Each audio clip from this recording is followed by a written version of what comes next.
Varicose veins కి సరైన చికిత్స కోసం సంప్రదించండి Avis hospital. Hello MN Kashyap గారు. హలో నాగరాజ్ గారు. మనకు కొన్నిసార్లు సడన్గా లో అయిపోతాం, అంటే ఏం చేయలేను, ఇంకా బయటపడలేను. అంటే ఆ ఫీల్ ఎలా ఉంటుంది అని అంటే, ఒక 10 బస్తాలు వచ్చి మన మీద పడిపోయినప్పుడు ఎలా ఉంటుందో ఆ ఫీల్ క్రియేట్ అయిపోతూ ఉంటుంది. ఒక్కొక్కసారి సమస్యలు సుడిగుండా ఉంటారు చూసారా, అలాంటి వాటిలో ఆ ఊబిలో చిక్కుపోతాం. అసలు మన మీద ఏ కాన్ఫిడెన్స్ రాదు. కాన్ఫిడెన్స్ కాదు కదా, అసలు కనీసం ఇంకొక థాట్ ఆలోచించాలన్నా కూడా బ్రెయిన్ దానికి యాక్సెప్టెన్సీ అనేది ఉండదు. అప్పుడు ఎలా బయటపడలేదు. ఎక్కడి నుంచి పట్టుకుంటుంటారు మీరు? అంటే రెడీగా పెట్టుకుంటారా ఏంటి? కాశ్యప్ వస్తే వాళ్ళు చావకూడదా అని? ఇది ఉంటుంది, ఇది ఉంటుంది బ్రో. నిజమన్నా ఒప్పుకున్నారు. మీరు అడిగిన క్వశ్చన్లో నాకు ఆ మెటాఫర్ చాలా బాగా నచ్చిందండి. ఒక 10 బస్తాల బరువు. ఇమాజిన్, జస్ట్ నడుస్తున్నా ఉన్నట్టుండి 10 బస్తాలు మీద పడ్డాయి, బరువైనవి, పడిపోతాం. దాని ఏమంటారు, చతికలు పడిపోతామండి. చతికలు పడిపోతాం. ఎంతో ప్రయత్నాలు చేస్తాం ఆ సిచ్యువేషన్ నుంచి బయటికి రావడానికి. ఎక్కడ చూసినా దారులు మూసుకుపోయి కనిపిస్తాయి, ఏ ఓపెన్ డోర్ కనపడదు. ఒక్కసారి ఆ టైంలో నిజంగా ఒకసారి పడిపోయినప్పుడు స్టేట్ ఆఫ్ మైండ్ కానివ్వండి, బాడీ కానివ్వండి, ఊపిరి పీల్చుకోవడం కూడా కష్టమైపోతుంది సార్. అంటే ఇది విన్న ఎక్స్పీరియన్స్ చేసినటువంటి ప్రతి ఒక్కరికి నిజంగా ఒక్కొక్క ఫీల్ కలుగుతుంది. అవునండి, ఊపిరి తీసుకోవడమే కష్టమైపోతుంది. ఆడియన్స్కి కూడా ఇది నేను ఫేస్ చేశాను చెప్పేటువంటి వాళ్ళు చాలామంది ఉంటారు. ఎందుకంటే ఆ లో ఫీలింగ్ వచ్చినప్పుడు మనం చాలా స్లో అవుతాం. మన ప్రోగ్రెస్ అనేది, మన థాట్ ప్రాసెస్ లోగా ఫీల్ అయ్యామా, స్లోగా ఆలోచిస్తాం. ఎటు చూడండి అంత శూన్యమే, ఏం కనపడదు, అంత డార్క్నెస్. కొంతమంది మైండ్ డెడ్ అయిపోతుంది. అవునండి, ఆ ఆలోచన ఆగిపోతుంది. అంతే. ఏం చేయాలి, ఎలా బయటపడాలి? దీనికి నేను చెప్పే ఆన్సర్, మనకి కంప్యూటర్లో కీప్యాడ్ మీద F5 అని ఒక బటన్ ఉంటుంది, రైట్? F5 కొడితే సిస్టమ్ రీఫ్రెష్ అవుతుంది. లైఫ్లో ఒక F ఉందండి. ఇటువంటి క్లిష్ట పరిస్థితుల్లో ఆ F నొక్కామా ఉన్నట్టుండి రీఫ్రెష్ అవుతాం. అంటే ఎండలో అసలు చెమటలు కారిపోయి, ఆ చెమటతో ఇలా ఉప్పు తేలిపోయి, బాడీ అంతా డీహైడ్రేట్ అయిపోయి, చాలా నీరసంగా అయిన వాడి మొహం మీద చల్లటి నీళ్లు చల్లామా, కొట్టామా, ఉన్నట్టుండి ఎక్కడో ఎనర్జీ వస్తుంది.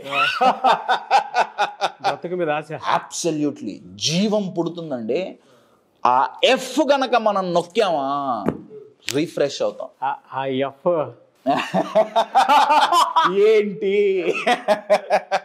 కంట్రోల్, సెల్ఫ్ కంట్రోల్ చెప్తా, లేదా మీరు వెళ్ళిపోండి, నేను ఆడియన్స్కి చెప్తా. ఆ F పేరే ఫెయిత్ అండి.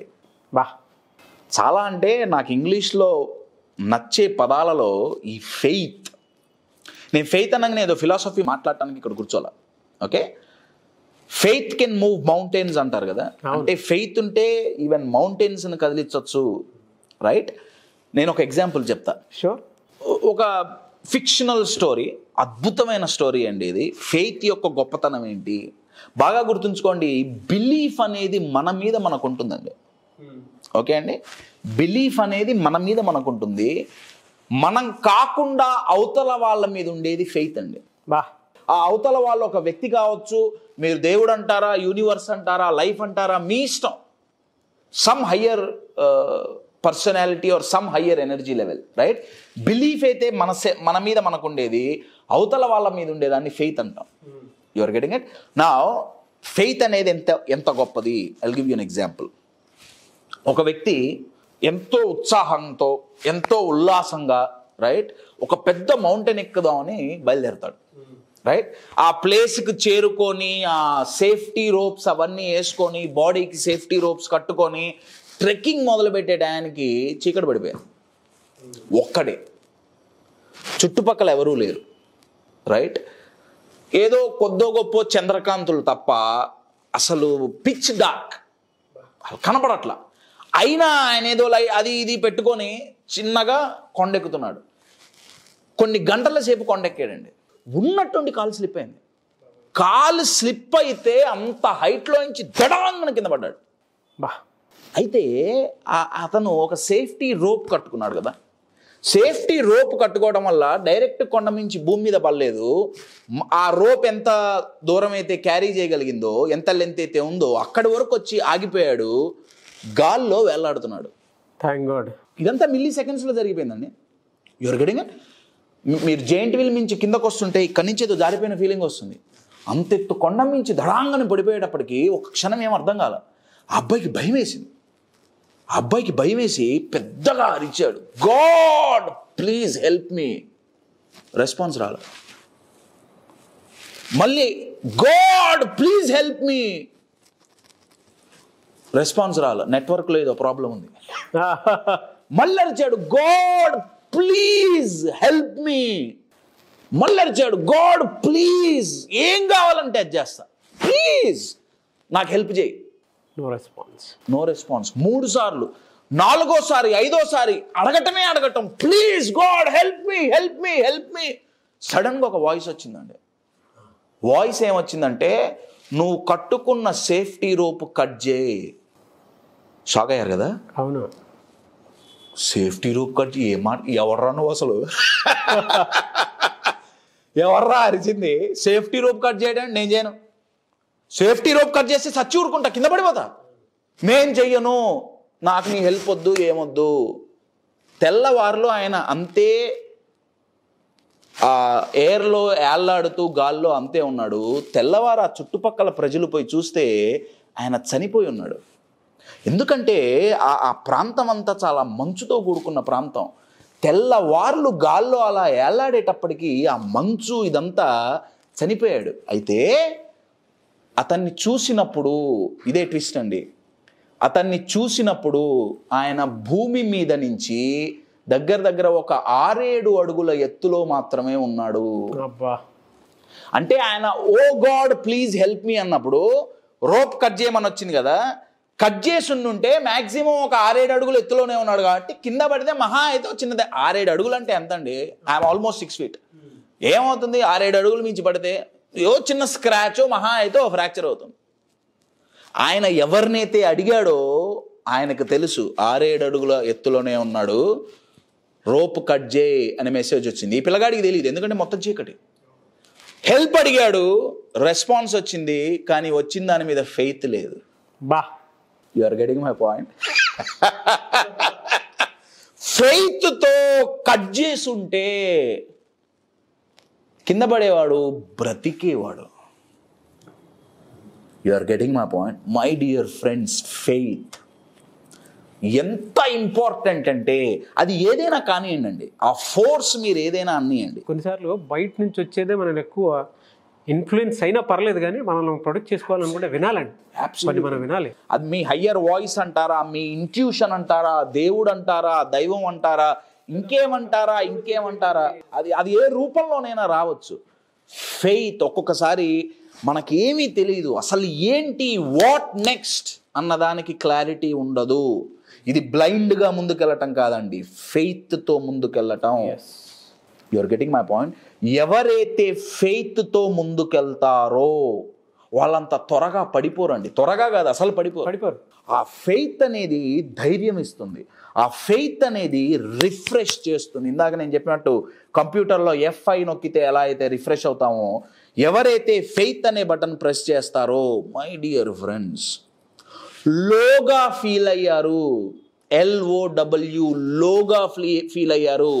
మీ థాట్ ప్రాసెస్ స్లో అయ్యింది. F యాడ్ చేయండి, లో. అబ్సల్యూట్. ఫెయిత్ యాడ్ చేసామా, లోగా ఉన్నప్పుడు ఫెయిత్ అనే పరికరాన్ని మనం గనక తీసుకున్నామా, my dear friends, there is a flow, there is a glow. మన మీద మనకు కొన్నిసార్లు నమ్మకం ఉండాల్సిన అవసరం కూడా ఉండదండి. హయ్యర్ ఫోర్స్ మీద గనక ఫెయిత్ ఉందా, మన మీద ఉన్న అపనమ్మకం కూడా పోతుంది. మన మీద మనకు నమ్మకం ఉండి, బయట ఫోర్స్ మీద ఫెయిత్ ఉండి, ఇక్కడ బిలీఫ్ ఉంది, ఇక్కడ ఫెయిత్ ఉంది. ఆ రెండిటి కాంబినేషన్ ఇక టెండూల్కర్ గంగూలీ లాగానే, రన్సే రన్స్. చాలా పవర్ఫుల్ కాంబినేషన్ అండి. మై డియర్ ఫ్రెండ్స్, క్లారిటీ లేనప్పుడు మనకు ఉపయోగపడే అత్యద్భుతమైన టూల్ ఫెయిత్. బా, I will give you an example అండి. షూర్. నేను ఒకసారి నా కెరియర్ బిగినింగ్లో అప్పుడే స్టార్ట్ చేశాను. నేను ఒక ఆయన దగ్గర పనిచేసేవాను, ఒక ఆయన గారి దగ్గర 4.5 ఏళ్ళు పనిచేసే ఆయన గారి దగ్గర. ఆయన దగ్గరే నేను పబ్లిక్ స్పీకింగ్ కూడా నేర్చుకున్నాను. కెరియర్ ఈ కోచింగ్ కెరియర్లోకి వచ్చిన 5-6 మంత్స్ తర్వాత నాకు ఒక క్వశ్చన్ మైండ్లో వచ్చింది, క్లారిటీ లేదు.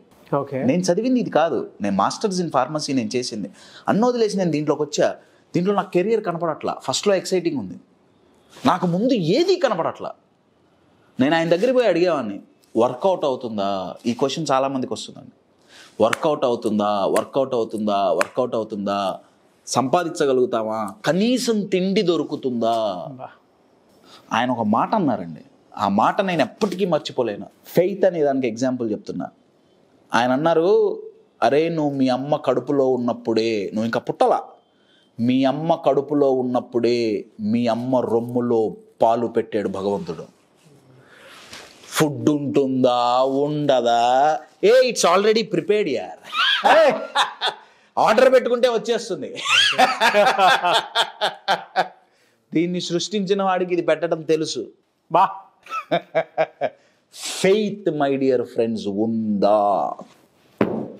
ఏమో నేను కొంచెం వాళ్ళ ఫిలాసఫీలోకి వెళ్ళాను. బట్ మై డియర్ ఫ్రెండ్స్, ఎన్నున్నా ఫెయిత్ అనేది ఉండాల్సిందే. ఒకటి మన మీద మనకు బిలీఫ్ ఎంతైతే అవసరమో, అంటే ఇది ఎట్లుంటుందంటే, నా దగ్గర పెద్ద కారు ఉంది, నా బిలీఫ్ అది అద్భుతమైన కారు, అన్ని కార్లు అన్ని బ్రహ్మాండంగా ఉన్నాయి, కానీ రోడ్డు బాల ఏమవుతుందండి? కంకర్రాళ్ళ రోడ్ల మీద మనం వెళ్ళే రోడ్ ఫెయిత్ అండి. అంతే. You are getting my point. అది ఫెయిత్. అది మనకు నచ్చినా నచ్చకపోయినా ఫెయిత్ అనే క్వాలిటీ మనలో ఉండాలి. అది మీరు ఎవరిని నమ్ముతారు, ఎలా నమ్ముతారు, దట్స్ అప్ టు యూ. అది మీ బిలీఫ్ సిస్టమ్స్ మీద ఆధారపడి ఉంటుంది. మీరు కాస్మిక్ ఎనర్జీ అంటారా, ఇంకేం వైబ్రేషన్స్ అంటారా, వైబ్స్ అంటారా, మీరు ఏ పదాలైనా పెట్టుకోండి, నాకు అనవసరం. ఇది క్రియేట్ చేసినోడికి ఇది పెట్టడం కూడా తెలుసు. డెఫినెట్గా తెలుసు, లేకపోతే క్రియేట్ చేయడండి. అవును. బా, ఎంతమందికి నమ్మకాన్ని కలిగించారు సార్.